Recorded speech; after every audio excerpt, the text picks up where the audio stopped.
నమస్తే, welcome to our Telugu special story. ఒక్క selfie ఫోటోతో లేదా ఒక్క సెల్ఫీ వీడియోతో ఒకే ఒక్క రోజులో ప్రపంచవ్యాప్తంగా ఫేమస్ అవ్వాలని చాలా మంది ప్రయత్నిస్తూ ఉంటారు. ఈ ప్రయత్నంలో భాగంగా డేంజరస్ ప్లేస్లకు వెళ్తూ ఉంటారు. సెల్ఫీ ఫోటో దిగుతూ వీడియోస్ తీస్తూ ఆ టైంలో ప్రమాదానికి గురై చనిపోయిన వాళ్ళు చాలా మంది ఉన్నారు.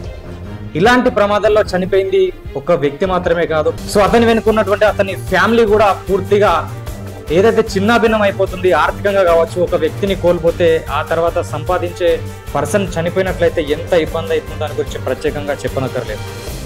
సో ప్రస్తుతం ది బార్బర్ లా ఫార్మ్ అనే ఒక నివేదిక ఇచ్చినటువంటి రిపోర్టు, ప్రపంచవ్యాప్తంగా ఉన్నటువంటి దేశాల మీద ఇచ్చినటువంటి రిపోర్టు షాకింగ్ నిజాలు అయితే బయటపడుతున్నాయి. సో దీని వివరాలు ఒకసారి చూసుకున్నట్లయితే ఇప్పటి వరకు ప్రపంచవ్యాప్తంగా ఏదైతే 2014 నుంచి మొదలుపెట్టి 2024 వరకు ఏదైతే సెల్ఫీ ప్రమాదాలు జరిగాయో దాంట్లో టాప్ 1 ప్లేస్లో, నెంబర్ 1 ప్లేస్లో ఇండియా ఉంది. సో ఇండియాలో ఈ చెప్పినటువంటి టైం పీరియడ్లో 271 ప్రమాదాలు జరిగినాయి. సెల్ఫీ దిగడం కోసం, సెల్ఫీ వీడియో తీసుకోవడం చేసినటువంటి ప్రమాదాల్లో దాదాపు 214 మంది చనిపోయారు.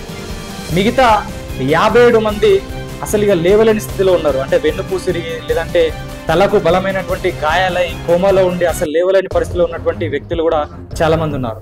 సో ఇండియా టాప్ 1లో ఉంది. టాప్ 2లో అమెరికా ఉంది. అమెరికాలో 45 ప్రమాదాలు జరిగితే దాంట్లో 38 మంది చనిపోయారు. మిగతా మంది ఏదైతే అత్యధికంగా గాయాలై ప్రమాదకర స్థితిలో ఉన్నటువంటి పరిస్థితి ఉంది. సో నెక్స్ట్ రష్యా 3వ ప్లేస్లో ఉంది. సెల్ఫీకి సంబంధించినటువంటి 19 ప్రమాదాలు జరిగితే దాంట్లో 18 మంది చనిపోయారు, ఒకరు మాత్రమే ప్రాణాలతో ఉన్నారు. దాని తర్వాత పాకిస్తాన్ 15 ప్రమాదాలు జరిగితే 15 మంది చనిపోయారు. తర్వాత ఆస్ట్రేలియా మిగతా ప్లేస్లో ఉంది. సో ఇలా ప్రస్తుతం ఈ నివేదిక ఏదైతే ఉందో ఇది గవర్నమెంట్ వాళ్ళు అధికారికంగా ఆన్ రికార్డ్స్ ఇచ్చినటువంటి డీటెయిల్స్ మాత్రమే. సో చాలా డీటెయిల్స్ అయితే రికార్డ్స్లోకి ఎక్కవు. సో రికార్డులోకి ఎక్కని ప్రమాదాలు ఎన్నో.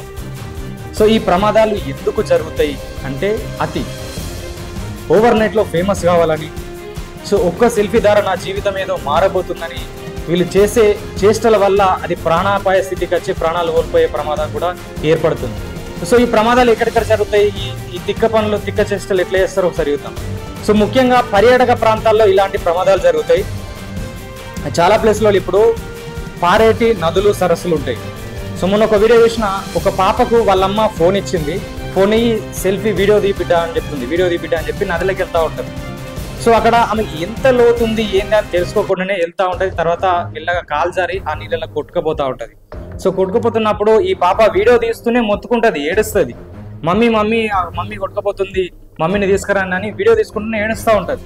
సో ఒక పసిపాప కళ్ళ ముందే వాళ్ళ మమ్మీ అందులో కొట్టుకుపోయింది వాటర్లో. ఈ ప్రభావం ఈ పాప మీద పడుతుంది. ఆమె కళ్ళ మొక్కనే వాళ్ళ అమ్మాయి అయిపోతే లైఫ్ టైంలో ఆమె దిమాగ్లో ఉండిపోతుంది. సో ఇట్లా వాటర్లో చాలా మంది, ఇప్పుడు సముద్రాలు ఉంటాయి, సముద్రపు కెరటాల దగ్గర ఏదో మధుర స్మృతులు అని ఏదో అని జ్ఞాపకం లెక్క ఉంటాయని చెప్పేసి కొంతమంది లవర్సే కావచ్చు, జంటలే కావచ్చు, లేకపోతే కాలేజీ వాళ్ళే కావచ్చు, ఈ సముద్రపు కెరటాలు ఏదైతే ఉంటాయో దాని అంచు వరకు వెళ్ళి కెరటాలు ఎగిసి పడుతున్నప్పుడు సెల్ఫీ వీడియోస్ తీసుకుంటూ ఉంటారు. సో అలాంటి టైంలో ఆ అలలు మీ దాకా వచ్చి తీసుకుని వాళ్ళని లోపలికి తీసుకెళ్తూ ఉంటాయి. సో ఇలా చాలా ప్రమాదాలు జరిగినాయి. ముఖ్యంగా ముంబైలో కావచ్చు, వైజాగ్లో కావచ్చు, చాలా ప్రాంతాల్లో ఇలాంటివి జరుగుతూ ఉంటాయి. సో అన్ఎక్స్పెక్టెడ్గా ప్రకృతిని మనం ఎవరం కూడా డిసైడ్ చేయలేం, జడ్జి చేయలేం, ఎప్పుడు ఎట్లా ప్రవర్తిస్తాయి అనేది చెప్పలేం. సో ఆ కెరటాలు ఎంత హైట్తో వస్తాయి అనేది మనం జడ్జి చేయలేం. కాబట్టి ఇట్లా చాలా ప్రమాదాలు జరిగినాయి. ఇట్లా వాటర్తో జరిగినాయి కొన్ని. అయితే మిగతా ఎవరైతే ఈ క్లైమ్ చేసే వాళ్ళు ఉంటారో కొంతమందికి ఒక హ్యాబీ అయితే ఉంటుంది. సో ఎత్తైన ప్రాంతాలకు క్లైమ్ చేయడం, సో అక్కడికి వెళ్ళేటి వాళ్ళ గుర్తుగా అక్కడ ఒక జెండా వదలడం కానీ, లేదంటే సెల్ఫీ ఫోటోలు వీడియోలు తీయడం, సో ఇలాంటివి కూడా జరుగుతూ ఉంటాయి. సో ఇవి ఒక లిమిట్ వరకు ఉంటే ఓకే, కానీ ప్రమాదపు అంచున కూడా వీళ్ళు కాళ్ళు పెట్టి ప్రమాదపు అంచున నిల్చొని వీళ్ళు సెల్ఫీలు ఫోటోలు దిగుతూ ఉంటారు. సో అలాంటి టైంలో వీళ్ళు ఎంత సంపాదిస్తే ఏం లాభం, ఎంత ఉన్నతంగా వాళ్ళకు ఒక పేరు వచ్చినా కానీ ఏం లాభం, ఎన్ని వీడియోస్ చేసినా, ఎంత ఫేమస్ అయినా కానీ ఒక్క సెకండ్లో వాళ్ళు అక్కడి కింద పడిపోవడం కానీ, ఆ లోయలోకి జారిపోవడం కానీ జరిగితే సో వాళ్ళ జీవితం వీళ్ళ లైఫ్ పోతుంది, వాళ్ళ ఫ్యామిలీ కూడా ఒక డిప్రెషన్కి వెళ్ళే ప్రమాదం ఉంటుంది. సో ఇలా చాలా జరిగినాయి క్లైమ్ మీదకి వెళ్ళి అక్కడ నుంచి జరిగిన ప్రమాదాలు.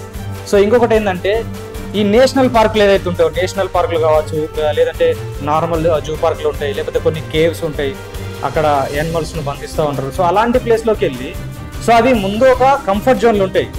ఇప్పుడు పెద్ద పెద్ద నేషనల్ జూ పార్క్లు చూసుకున్నట్లయితే అవి ఓపెన్గా తిరుగుతూ ఉంటాయి, మధ్యలో వెహికల్ తీసుకొని వెళ్తూ ఉంటారు, కొంచెం సెక్యూరిటీతో వీళ్ళు వెళ్తూ ఉంటారు. కానీ ఆ బార్డర్ లైన్ ఏదైతే ఉంటుందో దాన్ని క్రాస్ చేసి మరి వాటి దగ్గరికి వెళ్ళి వాటిని ఏదో కావాలని గెలుపుతూ ఏదో కట్టెతోని అది చేయడం కానీ, లేకపోతే దగ్గరగా వెళ్తూ సెల్ఫీలు వీడియోలు తీసుకోవడం ఇలా చేస్తూ ఉంటారు. సో యానిమల్స్ కూడా వాటి కంఫర్ట్ జోన్ వరకు అవి ఓకే. ఎప్పుడైతే వాటికి ఇబ్బంది జరుగుతుంది అని ఫీల్ అయితే సో అది ఏం చేయడానికైనా ప్రయత్నం చేస్తాయి, సో ఎలాగైనా అటాక్ చేస్తాయి. సో అట్లా సింహాల విషయంలో జరుగుతుంది, ఏదైతే టైగర్స్ విషయంలో జరుగుతుంది, ముఖ్యంగా ఏనుగులు. సో ఏనుగులు సైలెంట్గా ఉంటాయి, అవి తినుకుంటూ వాటితో వాటి వెళ్తూ ఉంటాయి. కానీ చాలామంది దగ్గరికే వెళ్తూ వాటిని డిస్టర్బ్ చేసి సెల్ఫీలు తీసుకోవడానికి ట్రై చేస్తూ ఉంటారు, లేకపోతే కావాలనే వాటిని వెళ్ళగొట్టే ప్రయత్నం చేస్తారు. సో యానిమల్స్ వాటి పైన చూసుకుంటాయి, సో వాటికి మీరు ప్రత్యేకంగా చేయాల్సిన అవసరం లేదు. సో ఈ మధ్య కాలంలో ఏదైతే ఏనుగులు ఉన్నాయో వాటి వల్ల ప్రమాదాలు కూడా చాలా జరిగినాయి. సో దగ్గరికి వెళ్ళి సెల్ఫీలు తీసుకోవడం వల్ల సో తొక్కేస్తాయి ఎలిఫెంట్స్, అవి తొక్కేస్తాయి. ఒక్కసారి ఎంబడి అంటే వాళ్ళు ఎంత దూరం ఉన్నా పరిగెట్టుకొస్తే ఇబ్బంది చేస్తాయి. సో ఇదొకటి. సో ఇంకొకటి ఏంటంటే ఈ పాముల విషయంలో కూడా చాలామంది దగ్గర దాకా వెళ్ళి ఏదో ఆ ఫోటో తీసుకుంటే నేను ఏదో ఫేమస్ అవుతాను, లేకపోతే ఆ ఫోటో దగ్గర నుంచి ఫోటో తీసుకుంటే నేను హీరో అని చెప్పేసి ఫీల్ అవుతూ ఉంటారు. దగ్గరికి వెళ్ళి సెల్ఫీ ఫొటోస్ వీడియో తీసుకుంటారు, అప్పుడు కాటేస్తూ ఉంటాయి. ఇదొకటి. ఇంకొకటి స్నేక్ క్యాచర్స్ ఎవరైతే ఉంటారో స్నేక్ క్యాచర్స్ కూడా ఓకే, వాళ్ళు రియల్ హీరోస్. ఎవరైతే ఇళ్ళలో కావచ్చు, ఆఫీస్లో కావచ్చు, పొలం దగ్గర కావచ్చు, ఎక్కడికైనా పాములు వస్తే వీళ్ళకి ఫోన్ చేస్తే వీళ్ళు పోతారు, వాటిని పట్టుకుంటారు, తీసుకొచ్చి సేఫ్ ప్లేస్లో విడిచిపెడతారు.